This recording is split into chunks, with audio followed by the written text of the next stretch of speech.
ketika abad keempat Tarumanagara Purnawarman itu membesarkan satu wilayah Tarumanagara sampai ke Pulau Jawa.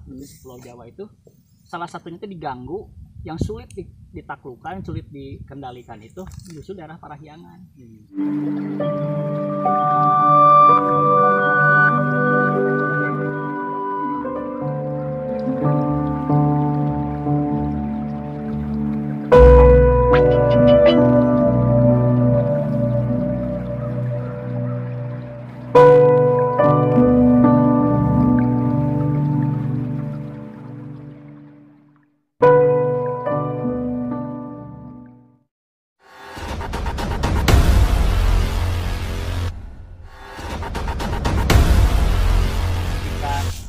Abad keempat Tarumanagara Purnawarman itu membesarkan satu wilayah Tarumanagara sampai ke Pulau Jawa. Pulau Jawa itu salah satunya itu diganggu, yang sulit ditaklukkan, sulit dikendalikan itu justru daerah Parahyangan. Gitu, daerah itu. Makanya ada dalam satu kitab dinamakan pemberontakan dari Parahyangan, dari daerah situ gitu. Karasian itu ya. Nah, jadi tidak dikenal Karasian itu Hindu atau Buddha, tapi disebut dengan Galuh. Galuh.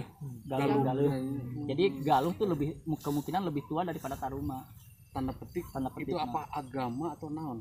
Kalau dari orang Sundaya nama disebut dengan Ageman. Ageman.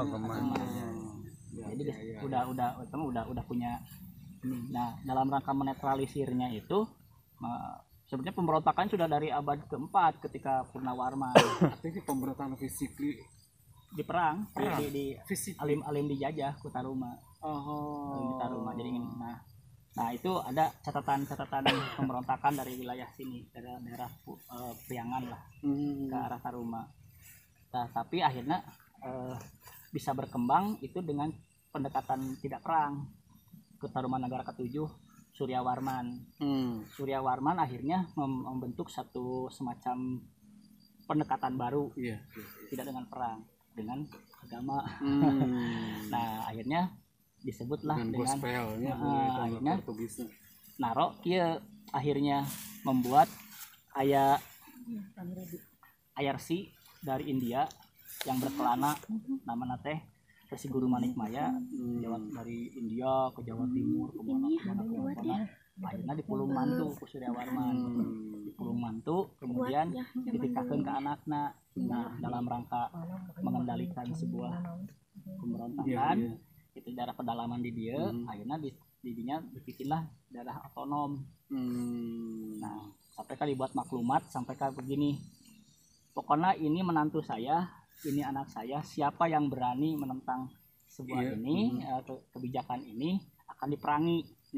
Nah, tapi dengan pendekatan kerasian akhirnya disebut dengan mulailah bikin kitab namanya Carita Parahyangan. Gitu. Nah, jadi kitab Carita Parahyangan itu dimulai dengan Resi Guru Manikmaya. Nah, itu lokasinya di Nagreg, Kendan. Kemudian melahirkan anaknya adalah Sindula.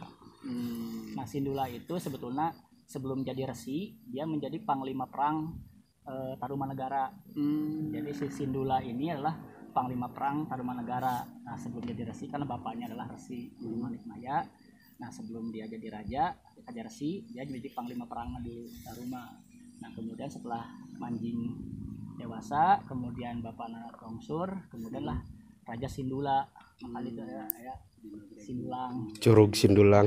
Curug Sindulang. Nah, anak nadei namina aya dua anak teh. Sindulang apa Sinulang? Ya, Sinulang itu Sindula. Raja Sindula. Namanya mah bukan itu. Bukan nama aslinya, bukan itu. Bukan Sindula. Sindula mah di dalam naskah. Nah, naskah nama asli nama tadi panglima naon di nanti dari naskah Tarumanagara. Jadi panglima perang Tarumanagara. Nah, anak nadei berarti cucu si Manikmaya itu. Nah, itu teh namanya teh ada namanya teh Kandiawan dan Kandiawati. Ada dua. Kandiawan itu nanti akan melahirkan raja-raja Galuh. Nah, Kandiawati berposisi di sini. di balik ini, di Bukit Balik Manglayang ini. Nah itu jadi disebut dengan nanti Geger Sunten. Oh, iya, Ya, di situ. Nah jadi maklumat Geger Sunten itu sebetulnya adalah maklumat pembagian kekuasaan antara wilayah Taruma dengan Kendan. Gitu. Jadi disebut dengan, maka di situ lahirlah nama istilah Ujung Berung. Jadi batas kekuasaan wilayahnya kan dari sini gitunya. Nah jadi ini adalah Kandiawati ke sebelah sana di Manglayangkan itu, karena itu daerah di kekuasaan dari Kandiawan. Jadi sampai Kagaluh kok gitu adalah Kandiawan. Nah jadi lamun anu dia ya kerajaan-kerajaan itu warisan ti Kandiawati. Kandiawati gitunya.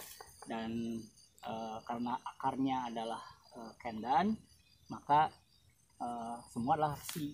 Jadi di daerah dekat itu mah pokoknya mah daerah pantai kemungkinan ada kerajaan yang seperti Bata, ada Karawang, gitu. Jadi dari Bata, karena Bata, itu namanya ya, Batu tuh. termasuk juga di mana di Bogor. Itu hampir semua adalah strukturnya sekuler, namun dia spirit Batu. rajanya Raja Resi gitu. Nah gitu, jadi iya Kandiawati, daerah sini Kandiawati. Nah ini termasuk rute Bujangga Manik tadi. Kayak tembus nanti dia tak jalur teh ka dieu. Kemungkinan tadinya terus ke Paletapa masuk ke Parabonan, tembus langsung ke Batu Lonceng. Ya. Gitu. Nah, di Batu Lonceng kayak teh tertulis di dalam naskah Bujangga Manik. Nah, itu nu direkonstruksi itu eta. Iya. Mun